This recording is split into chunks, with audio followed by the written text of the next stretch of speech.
2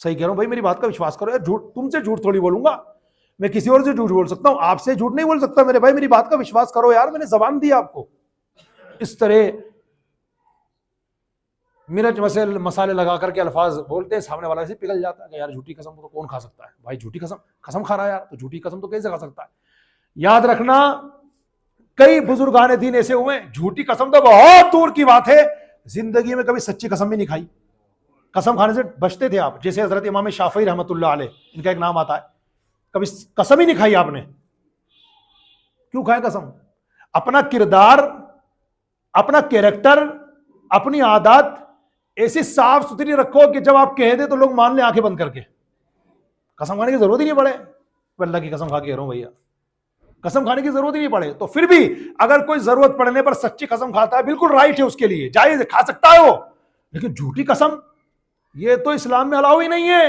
اگر کوئی کھاتا ہے تو اس پر اللہ کی لعنتیں برستی ہیں۔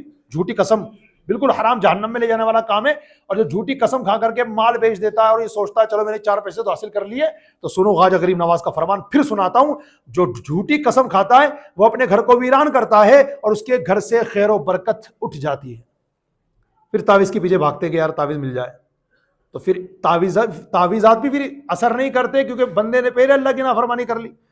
یاد رکھیے گا۔ نمبر 4، مصیبت زدہ لوگوں کی فریاد سننا اور ان کا ساتھ دینا، حاجت مندوں کی حاجت روائی کرنا، بھوکوں کو کھانا کھلانا، اسیروں کو قید سے چھڑانا، یہ باتیں اللہ پاک کے نزدیک بڑا مرتبہ رکھتی ہیں۔ خواجہ غریب نواز فرما رہے ہیں، پھر سناؤں، مصیبت زدہ لوگوں کی فریاد سننا، اور سب سے پہلے مصیبت زدہ لوگوں میں آپ کے رشتہ دار ہیں، جن سے آپ کا خونی رشتہ ہے۔ فار ایگزامپل آپ کے ماں باپ سب سے زیادہ قریبی رشتہ دار ہیں آپ کے، ان کا حال چال پوچھیے۔ امی کو دواؤں کی ضرورت تو نہیں، امی کو ڈاکٹر کے لے جانے کی ضرورت تو نہیں، امی کے پیر میں درد ہو رہا ہے تو دبا دوں، ذرا سے طلبوں میں مالش کر دوں، کبھی بیٹھے ہیں آپ اس طریقے سے؟ ہمارے رشتہ داروں میں سب سے قریبی رشتہ دار ہمارے ماں باپ ہیں، اور اللہ رسول کے بعد سب سے بڑا حق ہمارے ماں باپ کا ہی ہے۔ ہم دنیا بھر کی عبادتیں کر لیں، دنیا جگ کو راضی کر لیں، مگر ماں باپ کو ناراض کیے رہیں تو میں نہیں کہتا، ہمارے بزرگوں نے کتابوں میں پہلے لکھ دیا ایسے شخص کی نماز روزے اللہ کی بارگاہ میں اس وقت تک قبول نہیں ہوں گے جب تک کہ اس کے ماں باپ اسے راضی نہیں ہو جائیں گے۔ اور اس ٹاپک پر یہاں بیان پہلے ہو چکا ہے، تو وہاں پر اب جو اسے ریپیٹ کرنے کی ضرورت نہیں ہے۔ عرض یہ کرنا چاہتا ہوں، حاجت رشتہ داروں میں سب سے پہلے دیکھیے کون حاجت مند ہے۔ آپ کے پیسوں کی ضرورت ہے، آپ کی بہن ایک ایک کے سامنے، آپ کے بہنوئی ایک ایک کے سامنے شرمندہ ہوتے ہیں، دوسرے لفظوں میں کہو تو ناک رگڑنی پڑتی کئی مرتبہ، لیکن اس کو کہیں سے پیسے ادھار نہیں ملتے۔ اللہ نے آپ کو نواز رکھا ہے مگر آپ اپنی بہن کی طرف توجہ نہیں دیتے، تو بتائیے آپ کتنے اللہ کی رحمتوں سے دور ہو رہے ہیں آپ۔ تو اس لیے حاجت مندوں کا خیال رکھیے، اور حاجت مندوں میں سب سے پہلے اپنے گھر والوں میں دیکھیے، آپ کے خونی رشتہ داروں میں دیکھیے کہ کون حاجت مند ہے، ان کی مدد کیجیے۔ ٹھیک ہے، اگر وہ زکوٰۃ کے اقدار نہیں بھی ہیں، گفٹ، تحفہ، نفلی صدقہ، اس کے ذریعے مدد کر لیجیے۔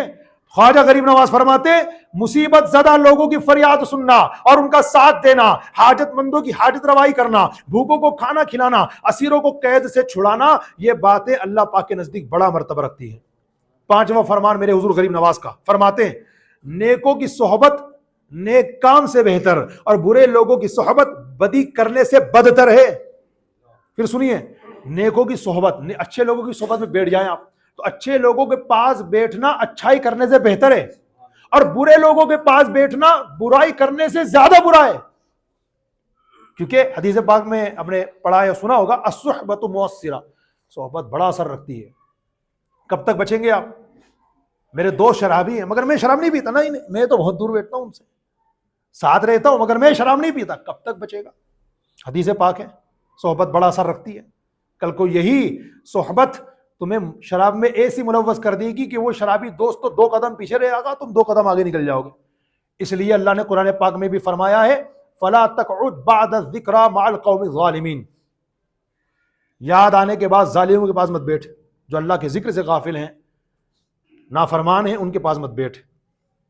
تو خواجہ غریب نواز کے فرمان پھر میں عرض کر رہا ہوں، نیکوں کی صحبت نیک کام سے بہتر اور برے لوگوں کی صحبت بدی سے بدتر ہے، برے لوگوں کی صحبت برائی کرنے سے زیادہ بری ہے۔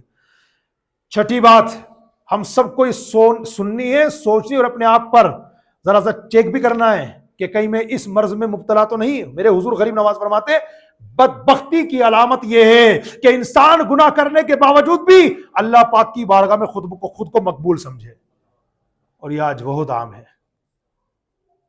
گناہ کتنے بھرے پڑے نامہ اعمال میں، اس کے باوجود لوگوں کے سامنے اپنی نیکیاں ظاہر کرنا اور نیک بن کر رہنا، چاہنا کہ لوگ مجھے اچھا سمجھیں، لوگ مجھے اللہ کا مقبول سمجھیں، مجھے لوگ متقی پرہیزگار سمجھیں۔ بدبخت ایسا انسان۔ میں نے عالم کورس میں عربی زبان میں، عربی ادب میں ایک کتاب پڑھی ہے، اس کا نام ہے مجانی الادب۔ اس میں نے ایک روایت پڑھی ہے، اس میں لکھا ہے کہ قیامت کے دن کچھ لوگوں کو سب سے زیادہ عذاب دیا جائے گا۔ دو کا تذکرہ اسپیشلی طور پر ہے، سب سے زیادہ عذاب قیامت میں جس کو دیا جائے گا، دو نام اس میں لکھے ہوئے۔ نمبر 1 ظالم بادشاہ، اللہ نے اقتدار دیا، حکومت کا تختہ عطا کیا، بادشاہت دی، ظلم کیا اس نے۔ نمبر 1 ظالم بادشاہ کو سب سے زیادہ عذاب دیا جائے گا۔ اور نمبر 2 وہ شخص جس کے بارے میں لوگ سمجھتے کہ بہت اچھا ہے، حالانکہ وہ اچھا نہیں ہے، جس کو لوگ نیک سمجھتے مگر وہ نیک نہیں ہے۔ تو پلیز اپنے اوپر غور کیجئے، ہم لوگ ہمیں نیک کہہ رہے ہیں تو کیا ہم اندر سے نیک ہیں؟ نیکیاں ہیں ہمارے پاس؟ ہم جو نیکی کر رہے ہیں ان کو دکھانے کے لیے کر رہے ہیں یا اللہ پاک کی رضا کے لیے کر رہے ہیں؟ اللہ پاک مجھے بھی حضور کے صدقے میں عمل کی توفیق دے، آپ کو بھی عمل کی توفیق دے۔ بدبختی کی علامت حضور خواجہ غریب نواز نے بتائی، انسان گناہ کرنے کے باوجود بھی اللہ کی بارگاہ میں خود کو مقبول سمجھے۔ آخری فرمان، اور حالانکہ فرامین تو اور سارے ہیں لیکن وقت کو دیکھتے ہوئے ساری باتیں کر رہا ہوں، آخری سنیے۔ خدا کا دوست وہ ہے، خواجہ غریب نواز فرماتے ہیں، خدا کا دوست وہ ہے جس میں یہ 3 خوبیاں ہوں۔ نمبر 1 سخاوت دریا جیسی، شفقت آفتاب جیسی، اور عاجزی ان کی ساری زمین جیسی۔ سخاوت کیسی؟ دریا جیسی۔ سخاوت اللہ کی راہ میں مال خرچ کرنا، احسان کرنا، حسن سلوک کرنا، کیسا؟ دریا کی طرح۔ دریا میں آپ نے دیکھا ہوگا بہتا ہے، سب کو نوازتا ہے، اس میں گندا پانی آ جائے اس کو بھی لے کے چلتا ہے، صاف پانی اس کو بھی لے کے چلتا ہے، جیسا بھی پانی ہو سب کو لے کے چلتا ہے۔ تو 3 خوبیاں حضور غریب نواز نے بتائیں، اللہ کے دوست کی 3 خوبیاں ہوتی ہیں۔ نمبر 1 سخاوت اور دریا جیسی، ہر ایک کے ساتھ اس نے سلوک کرنا۔ یہ میرا رشتہ دار ہے، یہ میری برادری کا ہے، اس لیے میں اس کے ساتھ نرمی سے پیش آؤں، یہ تو غیر برادری کا، اس سے کیا ہونا، چل بھائی یہ تو اپنا راستہ لے۔ نہیں، ایز اے مسلمان ہونے کے ناطے، صاحب ایمان ہونے کے ناطے، عاشق رسول ہونے کے ناطے ہمارا یہ وجدان ہونا چاہیے کہ ہم اپنی برادری والے کو نہیں، اپنے گھر اور خاندان کے لوگوں کو نہیں، بلکہ ہر ایک کو پروموٹ کریں گے اور ہر ایک کے ساتھ اچھا سلوک کریں گے۔ کیوں؟ میرے غریب نواز نے بتایا خدا کا دوست وہ ہے جس میں 3 علامتیں پائی جائیں۔ پہلی علامت خواجہ غریب نواز نے بتائی، سخاوت و دریا جیسی۔ اب ہر ایک کے ساتھ مسکرانا، صرف اپنے سگے بھائی کے ساتھ نہیں، جو ہمارے سگے بھائی نہیں ہیں ان کے ساتھ بھی مسکرا کر ملنا۔ خیر یہ تو میں نے بہت اونچی بات کر دی، آج سگے بھائیوں کو دیکھ کے مسکراتا کون ہے؟ باہر والوں کے ساتھ ہمارا جو ریلیشن بنتا ہے نا، سگے بھائی کے ساتھ بنتا ہی نہیں ہے۔ ذرا سی گھر میں کوئی بات ہو گئی، میری نہیں سنی گئی، بس اسی سے کٹ ہو گیا میں۔ اب اپنے دوستوں کو یا ان سے جن کا ہمارا کوئی خونی رشتہ ہی نہیں ہے ان کو تو جگری بنا کے رکھیں گے، اور جو سگا بھائی ہے سلام کلامی بند ہو گیا، سلام دعائی بند ہو گئی۔ بتائیے اب ذرا، اگر آپ کے ماں باپ یا ان میں سے کوئی چلے گئے اور آپ ان کے بیٹوں سے، مطلب اپنے بھائی بہنوں سے اگر ایسا ریلیشن رکھتے ہیں کمزور، تو ان کی روح کو کسی تکلیف ہوتی ہوگی؟ تو ہمیں سوچنا چاہیے یہ باتیں۔ دوسری خواجہ غریب نواز فرماتے ہیں شفقت و آفتاب کی طرح۔ شفقت، آفتاب یعنی سورج جب نکلتا ہے تو یہ دیکھتا ہے گا یہ انسان کالا ہے، میں اس پر نہیں آؤں گا، یہ انسان گورا ہے، نہیں میں اس پر نہیں آؤں گا، یہ چھوٹا بچہ ہے میں اس پر نہیں آؤں گا، یہ بزرگ ہو گئے میں ان پر نہیں آؤں گا۔ ایسا آفتاب جب نکلتا ہے تو سب کو روشنی دیتا ہے۔ فرماتے خواجہ غریب نواز اسی طرح اللہ کے دوستوں کی 3 خوبیوں میں سے دوسری خوبی یہ ہے شفقت و آفتاب کی طرح۔ نرمی کرنی ہے نا تو صرف اپنے بچوں پر نہیں، ان کے بچوں پر بھی کرنی ہے، سب کے ساتھ شفقت والا معاملہ کرنا ہے۔ اور آخر میں تواضع زمین جیسی، زمین بچھی ہوئی ہے، اس کے اوپر انسان بھی چل رہے ہیں، جانور بھی چل رہے ہیں، جانوروں میں جو سب سے کم ترین جانور ہے وہ بھی چل رہے ہیں، لیکن زمین سب کے لیے بچھی ہوئی ہے۔ تواضع عاجزی ایسی ہونی چاہیے۔ خواجہ غریب نواز رضی اللہ تعالیٰ عنہ کے انہی فرامین پر اگر میں ڈیٹیل کے ساتھ مزید گفتگو کروں گا تو ٹائم اجازت نہیں دے گا، اتنی ڈیٹیل ہے ان کے اندر اگر میں سمجھانے بطور جاؤں تو، لیکن یہ ایک موٹی موٹی باتیں تھی جو میں نے جہاں جہاں سمجھانے کی ضرورت پیش آئی وہاں کچھ باتیں عرض بھی کی ہیں. عرض یہ کرنا چاہتا ہوں اللہ تعالیٰ نے ہمارے ہاتھوں میں حضور خواجہ غریب نواز کا دامن کرم عطا فرمایا. خواجہ غریب نواز کی زندگی سے ہمیں بہت ساری باتیں سیکھنے کو ملتی ہے. اگر آپ انہی 7 باتوں کو لے لیں جو بھی میں نے آپ کے سامنے پڑھ کر کے سنائی اور ایک ایک بات کو اپنی زندگی میں نافذ کرتے چلے جائیں, انشاءاللہ ہمارا ہر اٹھنے والا قدم ہمیں کامیابی کی طرف گامزن کرے گا. لیکن وقت اور دیر اس بات کی ہے کہ ہم خواجہ غریب نواز کی تعلیمات پر عمل کریں, خواجہ کو ماننے کے ساتھ ساتھ خواجہ کی ماننے والے بن جائیں. ورنہ یاد رکھیے گا ہم جو خواجہ حضور کے مزار پاک پر یا کسی بھی ولی کے مزار پاک پر جا کر چادر چڑھاتے ہیں, خواجہ غریب نواز کو یا کسی بھی ولی کو ان چادروں سے کوئی فائدہ نہیں ہونے والا. ہاں, ان کے تعلیمات پر عمل کریں گے تو خواجہ غریب نواز کو بھی اور دوسرے ولیوں کو بھی فائدہ کیا ہوگا کہ ہمارے ان کی تعلیمات پر عمل کرنے سے ہمیں تو ثواب ملے گا, وہ سارا ثواب ملٹی پلائی ہو کر کے خواجہ غریب نواز کو اور اللہ کی طرف سے ہر ولی کو ملے گا. ان کی تعلیمات پر عمل کر لیں. اب چادر کی بات آئی تو اس کو بھی ڈکلیئر کر دوں ذرا. کئی مزارات پر چادروں کا دھندا ہوتا ہے اور مجھ سے زیادہ یہ بات آپ بھی جانتے ہوں گے, لیکن جو نہیں جانتا تو ان کو بتا رہا ہوں میں. کتنے کی چادر لے کے گئے تھے؟ 1500 کی. یا آپ نے چڑھائی, آپ وہاں حاضری دے کر مزار سے نکلے کہ نہ نکلے وہ بات کا میٹر تھا. جنہوں نے اس کو دھندا بنا رکھا ہے نا, تو آپ کی وہی چادر کو یوں نکالا, اس کو طے کیا, تھیلی میں رکھا, واپس پہنچا دیا, پھر وہی چادر بکے گی. اور اس طریقے سے دھندا چل رہا ہے, کرنے والے کر رہے ہیں. میں سب کی بات نہیں کرتا, مگر جو کر رہا ہے وہ غلط کر رہا ہے. اور چادر شریف چڑھانے کا ہی آپ کے جو دماغ میں بیٹھا ہوا ہے نا, اس کو بھی ذرا کلیئر کر لیجئے. یہ چادریں مزاروں پہ کیوں چڑھنے لگی؟ اس کا ایک لوجک ہے. وہ لوجک کیا سنیے. جب ایک حاضری دینے والا قبرستان جاتا ہے تو اسے عامت المسلمین کی قبریں نظر آتی ہیں. اوپر سے سب ایک طریقے کی قبریں ہیں, لیکن کس میں کون اللہ کا نیک بندہ سو رہا ہے, کس میں کوئی گنہگار بنے, اس کا امتیاز تو ہم نہیں کر سکتے نا. تو دنیا میں جس نے ایمان اور اعمال صالحہ کے ساتھ اللہ کو راضی کرتے ہوئے زندگی گزاری, جب وہ دنیا سے گئے تو ہمارے علماء, فقہاء اور بزرگان دین نے قرآن و حدیث سے روشنی لیتے ہوئے یہ ڈیسیژن لیا کہ امتیاز باقی رہے, ایک فرق باقی رہے. لہٰذا یہ جو اللہ کے ولی آرام فرما رہے ہیں نا, ایک کام کرتے ہیں, ان کے مزار شریف پر ایک چادر ڈال دیتے ہیں, ہلکی سی چادر ڈال دیتے. ہوگا کیا, اب یہ مجھ جیسا جب حاضر دینے والا قبرستان جائے گا تو یہ تو عامت المسلمین کی قبریں ہیں, میں کسی میں امتیاز نہیں کر سکتا. لیکن ایک قبر پر چادر رکھی ہوئی ہے, کپڑا رکھا ہوا ہے, اس سے میرے دل میں فوراً ایک عظمت آئے گی, اچھا یہاں پر کوئی اللہ کے نیک بندے آرام فرما رہے ہیں, اب میں ادب کے ساتھ حاضر دوں گا, ان کے وسیلے سے اللہ کی بارگاہ میں دعائیں کروں گا اور مجھے برکتیں نصیب ہوں گی. بس بیک گراؤنڈ مزارات پر چادر چڑھانے کا یہی لوجک تھا اور آج بھی باقی ہے.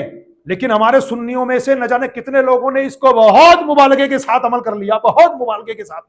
ایک چادر تو دوسری چادر تو تیسری چادر چوتھی چادر. آپ کو پتہ نہیں ہے 50-50 ہزار 1-1 لاکھ کی چادریں چڑھا دیتے ہو, اور مزے کس کے ہوتے ہیں؟ مجاوروں کے, جن کا کوئی بزنس نہیں, کوئی کاروبار نہیں, کوئی دھندا نہیں, پھر اتنے کوٹھے بنا رہے ہیں, بڑی بڑی حویلی بنگلے بن رہے ہیں, کام کچھ بھی نہیں ہے مگر سب کچھ ہو رہا. کیوں؟ آپ کے انہی پیسوں سے ایک دن میں آپ وہ اتنا کما لیتے جو آپ سوچ بھی نہیں سکتے. جانتا ہوں میں یہ باتیں بہت چبھنے والی بھی ہیں, اور میری باتیں اگر وہ بندہ سنے گا جو اس ڈپارٹمنٹ سے وابستہ ہوگا, اس کو تو چبھنے کے ساتھ ساتھ وہ تو ہاتھوں ہاتھ مجھ سے دشمنی مول لے گا کہ ہمارا دھندا بند کروا رہا ہے. اور میں چاہتا ہوں کہ ایسے دھندے بند ہونے چاہیے. کب تک حرام کی روٹیاں کھاؤ گے یار؟ کب تک یہ ناجائز لقمے پیٹ میں جاتے رہیں گے؟ تو میرے بھائیوں, جو حضرات, میں مشورہ دیتا ہوں, آپ میں سے جو حضرات خواجہ غریب نواز کی بارگاہ میں جانے والے ہیں, ہم بھی انشاءاللہ حضرات کو یہاں پروگرام کر کے نکلیں گے حضور غریب نواز کی بارگاہ میں, فاتحہ پڑھ کے پھر انشاءاللہ ریٹرن ہوں گے رات ہی میں. خواجہ غریب نواز رحمۃ اللہ علیہ کی بارگاہ میں جو جانے کے خواہش مند جائیں گے انشاءاللہ. یہ ہماری عظمت کی معراج ہے کہ خواجہ غریب نواز ہمیں بلا لیتے ہیں, ورنہ شاعر نے کہا تھا نا, ارادے روز بنتے ہیں مگر سب ٹوٹ جاتے ہیں, وہی اجمیر جاتے ہیں جنہیں خواجہ بلاتے ہیں. یہ باتیں ہیں, اور مقدر والے ہیں جو ان کی بارگاہ میں حاضر ہو جاتے ہیں, کیونکہ ان کی بارگاہ میں بابا فرید جیسے لوگ حاضر ہوئے ہیں. وقت رہا تو میں بابا فرید کا ایک واقعہ بھی عرض کروں گا جنہوں نے خواجہ غریب نواز کی بارگاہ سے بیان کیا تھا. دیکھتے ہیں انشاءاللہ جو لوگ جائیں گے انشاءاللہ خواجہ غریب نواز کی بارگاہ میں, یا جو لوگ ایسے بھی یہاں بیٹھے ہوں یہ میری باتیں سنیں گے, جو نہیں جا رہے, ابھی کنڈیشن وہ نہیں جانے کی, بعد میں جائیں گے, لیکن انہوں نے ابھی کیا کیا, اپنے دوست کو انفارم کر دی کہ بھائی جا رہا ہوں نا, تو میں نے آپ کو ذرا فون پہ 2000 روپے ڈال دیے ہیں, آپ ذرا ایک چادر چڑھا دینا. میں کہتا ہوں بند کروا دو پلیز, مشورہ مانو میرا. جس بندے کو آپ نے 2000 روپے فون پے کر کے کہا ہے نا کہ چادر چڑھا دو, اس کو پھر میری طرف سے فون کر کے کہو کہ چادر میں چڑھانا. ایک کام کر دو, یا تو پھولوں کی چادر چڑھا دینا, کپڑے کی چادر چڑھانے کے بجائے پھولوں کی چادر چڑھا دینا, اور اگر کچھ پیسے پھر بھی بچ جائیں تو وہاں پر جو آپ کو غریب نظر آئیں, خواجہ غریب نواز کے آستانے پر مانگنے والے نہیں، ان کی بات تو میں قطعی نہیں کرتا، جس کو اللہ نے ہٹا کٹا مستنڈا بنایا اور خواجہ کے نام پہ مانگ رہا ہے، تو ایسے بندے کو مانگنا بھی ناجائز ہے جو کمانے پر قادر ہے، کام کاج کر سکتا ہے، پھر بھی مفت کی روٹیاں توڑنے کی لت لگ گئی ہے، تو ایسے لوگوں کو مانگنا ناجائز جو حرام کام ہے، اور ان کو دینا بھی گناہ ہے کیونکہ آپ گناہ پر ان کی ہیلپ کر رہے ہیں۔ قرآن پاک نے منع کیا ہے، فرمایا وَلَا تَعَاوَنُوا عَلَى الْإِثْمِ وَالْعُدْوَانِ، سرکشی اور گناہ کے کام پر ایک دوسرے کی مدد مت کرو۔ اس لیے میں نے آج تک اپنی مسجد صلاح والان سے 15 سال ہو گئے الحمدللہ، کبھی میں نے نہیں کہا آپ سے کہ بھائی مسجد کے باہر جو بھکاری بیٹھے رہتے ہیں ان کو بھی درد دے جایا کرو، کہ مجھے ترس نہیں آتا ہے، لیکن میں نہیں کر سکتا اعلان، کیونکہ جس کو اللہ نے اٹا کٹا مستنڈا بنایا، بھی جا کر کے وہ 2 گھنٹے 3 گھنٹے 5 گھنٹے اگر مزدوری کر لے، زیادہ نہ صحیح 100-200 روپے یوں کما سکتا ہے وہ 100-200 روپے، لیکن مفت کی روٹیاں مانگنے کی لت کیوں پڑ گئی؟ آپ کی مہربانی کی وجہ سے، کیونکہ آپ روزانہ دیتے ہیں، ہم تو اللہ صدقہ دے رہا ہوں، مجھے تو آپ مار دیجئے، لیکن میرے سے جو بڑے بڑے، میں تو کچھ بھی نہیں ہوں، ہمارے جو بڑے بڑے مفتیان کرام میں جنہوں نے اسلام کی گہرائی کو سمجھایا اور امت کے سامنے مسائل پیش کیے، ان سے ذرا پوچھ لیجئے کہ حضرت میں جو دے رہا ہوں مجھے ثواب ملے گا کہ صدقہ سمجھ کے دیا ہے؟ تو وہ کہیں گے اب 70 روپے اور جگہ خیرات کرو، اگر آپ نے 1 روپیہ خرچ کیا تھا تو غلط جگہ دے دی آپ نے۔ ہاں اگر کوئی غریب آپ کو ایسے بھی مانگ نہیں رہا، نہیں مانگتا، اور آپ جا کر اس کو 1 کروڑ روپیہ دے دیں، یہ آپ کا ایسا صدقہ ہے جو بالکل فریش ہے، اس پر اللہ بھر بھر کے عطا کرے گا۔ لیکن جو بندہ مانگ رہا ہے، اچھا ایک بات بتائیے، جس بھیکاری کو آپ دے رہے ہیں، ایمانداری سے مجھے بات بتانا، جس بھیکاری کو آپ دے رہے ہیں 10 روپے 5 روپے 20 روپے جو بھی 100 روپے، چلو 500 روپے دے دیا آپ نے، کیا گارنٹی ہے آپ کے پاس کہ 500 روپے دینے کے بعد آج کا یہ پورا دن اب جا کے اپنے گھر میں گزارے گا؟ یہاں سے آپ نے اس کو یوں کہہ کر کھڑا کر دیا نا، بھیا اب نکل جائے، 500 روپے تیرے آج کے آرام سے ہو جائیں گے، تو بھی کھا تیرے بچوں کو بھی کھلا، اب نظر مت آنا، یہاں سے نکل جائے گا نا، وہاں پہنچ جائے گا دوسری مسجد میں، جہاں اس کو یہ رہے گا کہ ہاں اتنی دور تو بھائی صاحب نہیں آ سکتے، چلو یہاں بیٹھ کے مانگ لیتا ہوں۔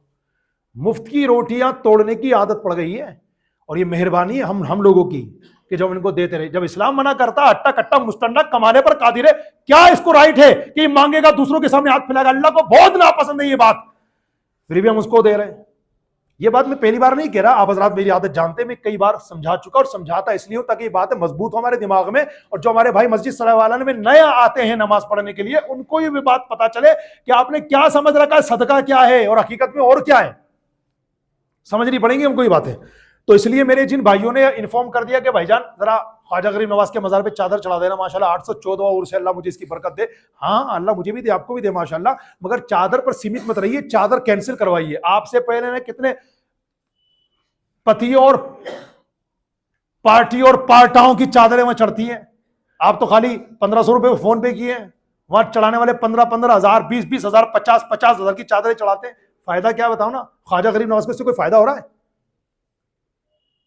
کوئی فائدہ نہیں ہے، نہ خواجہ غریب نواز کو فائدہ، نہ کسی ولی کو فائدہ، اور حقیقت ہی ہم کو بھی کوئی فائدہ نہیں ہے، لکھ کے رکھ لینا، کھل کے بیان کر رہا ہوں، چادر چڑھانے سے ہمارا بھی اور خواجہ غریب نواز کا بھی کوئی فائدہ نہیں ہے۔ اگر آپ کو چڑھانا ہے تو پھولوں کی چادر چڑھا دو، کیونکہ پھول کیا ہے؟ تر رہیں گے، حدیث پاک میں جب تک چیز تر رہتی ہے اللہ کا ذکر کرتی رہتی ہے، اور جو اندر آرام کر رہے ہیں ان کے درجے بلند ہوتے رہتے ہیں۔ اگر گناہگار ہیں تو عذاب میں تخفیف ہوگی، اور نیک ہے تو ان کے درجے بڑھیں گے، یہ چڑھا دو، ہے نا؟ پھر خواجہ غریب نواز کا جو مشن ہے اس پر اپنا پیسہ خرچ کرو نا، تعلیم پر، ایجوکیشن پر اپنا پیسہ خرچ کرو۔ کیا آپ کی نالج میں، آپ کے علاقے میں، آپ کے محلے میں، آپ کے شہر میں بیوہ عورتیں نہیں ہیں جو ان بھکاریوں کی طرح جا کر کے دوسروں کے سامنے ہاتھ نہیں پھیلاتی؟ سفید پوش ہیں، اللہ نے برداشت کا مادہ دیا ہے، ہاتھ نہیں پھیلائیں گی۔ آج رات کو جو بیوہ ہماری بہن سوئی، اس نے روٹی تک نہیں کھائی ہے، کسی طرح پانی پی کر گزارا کیا، بھوک لگ رہی تھی مگر کچھ تھا ہی نہیں تو کیا کھاتی؟ کیا ایسی بیوہ عورتیں آپ کی نظر میں نہیں ہیں؟ کیا آپ جا کے ان کی دستگیری نہیں کر سکتے؟ یہ پیسہ جو آپ وہاں جا کر کے چھڑا رہے ہیں جس کا کوئی فائدہ نہیں ہے، یہ پیسہ آپ رسول پاک صلی اللہ علیہ وسلم کی امت کی ان عورتوں کو دے دو، کتنی دعائیں نکلیں گی ان کے منہ سے، دل سے نکلیں گی، دل سے۔ یتیم بچے کیا آپ کی نظر میں نہیں ہیں جن کے باپ کا انتقال ہو گیا؟ کیا آپ ایسے بچوں کی کفالت اپنے نہیں لے سکتے؟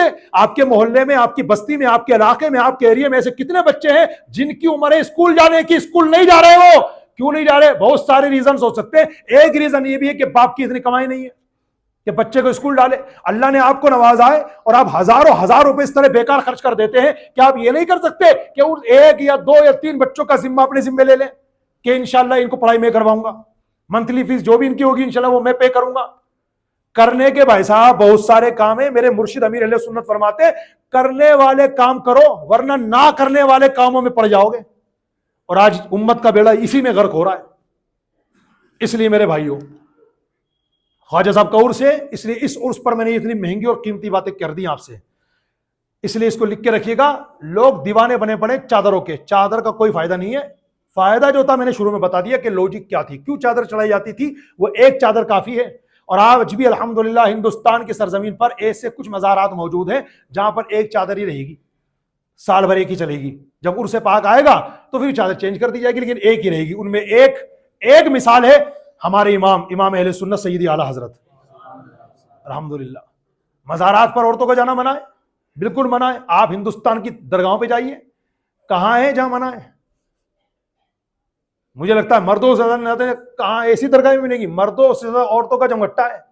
لیکن میرے اعلیٰ حضرت کی بارگاہ میں الحمدللہ آج بھی آپ جا کر دیکھیں کسی عورت کی انٹری نہیں ہے الحمدللہ. تو پھر عمل ہو تو شریعت پر پورا ہونا چاہیے نا. اللہ پاک مجھے بھی توفیق دے, آپ کو بھی توفیق دے. بات بہت بہت دور نکل گئی, لیکن یہ آپ سب کے لیے اور میرے لیے بھی پتے اور کام کی باتیں ہیں. ان کو ایکسیپٹ کریں گے اور پھر ان پر عمل کریں گے تو کامیابی ہے.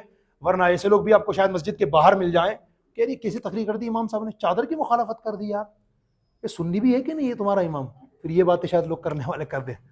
ہاں کوئی بعید نہیں ہے, کیونکہ کچھ لوگ چادروں کے ایسے دیوانے بن چکے ہیں. خیر میں چادر کا مخالف نہیں, پہلے بتا دیا چادر چڑھانا جائز ہے, باقاعدہ قرآن حدیث سے ہمارے علماء نے دلائل دی ہیں, لیکن اس کی ایک لمٹ ہے. ایک چادر چڑھا کافی ہے. وجہ کیا تھی؟ یہ اس بزرگ کی جو قبر شریف ہے وہ دوسری قبروں سے ممتاز رہے, تاکہ آنے والے لوگ ادب سے ذرا حاضری دیں کہ اللہ کے نیک بندے آرام فرما رہے ہیں. بس یہ لوجک تھی, اس کے علاوہ کچھ بھی نہیں ہے. جو لوگوں نے دھندا بنا لیا, کاروبار بنا لیا اور لاکھوں کروڑوں اس سے کما رہے ہیں, اور آپ بھولے والے بنے ہوئے ہیں. اچھا ایک واقعہ میں عرض کر رہا تھا نا بابا فرید کا, چلو وہ بھی عرض کر دیتا ہوں, ٹائم پورا ہو رہا ہے. بابا فرید گنج شکر رحمۃ اللہ علیہ کا یہ واقعہ بتائے گا آپ کو کہ خواجہ غریب نواز مرے نہیں ہیں بلکہ زندہ ہے. اور ہمارا عقیدہ بھی الحمدللہ اللہ کے نبی بھی زندہ ہوتے ہیں, اور جو اللہ کے عشق میں انتقال کر جاتے ہیں وہ ولی بھی زندہ ہوتے ہیں. بابا فرید گنج شکر رحمۃ اللہ علیہ فرماتے ہیں 9 ذوالحجہ کی رات تھی. جیسے کل بقرعید کا دن ہے تو آج جو رات آئے گی وہ کیا کہلاتی ہے؟ 9 عرفہ کی رات. تو خواجہ بابا فرید گنج شکر فرماتے ہیں کہ 9 ذوالحج کی رات میں حضرت خواجہ غریب نواز رحمۃ اللہ علیہ کے مزار شریف پر حاضر ہوا. مزار شریف کے پاس ہی میں نے نماز پڑھی. پہلے تو قبلے کی طرف منہ کر کے نماز پڑھی. نماز ادا کرنے کے بعد میں قرآن شریف لے کے بیٹھ گیا.